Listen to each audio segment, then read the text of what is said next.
Mula sa aking mailbox. Kung hindi, napakahirap tandaan. Mahusay! Wow! Ang ganda ng lahat.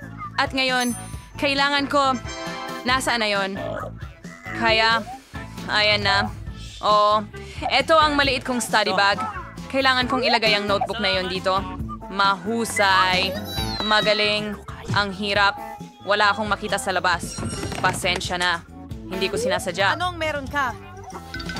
Sino pang nandito? Kumusta si Raulo? Ayos. Kita mo, binati mo ako. Kailangan nating kolektahin ang lahat ng mga libro at ilagay agad sa drawer. May luma akong biskwito dito. Binigay ito sa akin ng nanay ko noong 1 taon.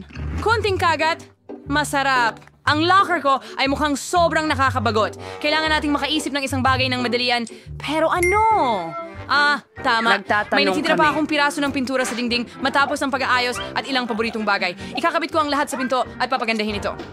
Ang kinalabasan ay napaka-cute. Talagang gusto ko ito. Lahat ng mahal ko ay nandito. Tingnan mo lahat ng bagay na ito. Hindi ba Pero ito cool? oras na para sa klasiko. Siguradong tatawagan ng guro ang nanay ko.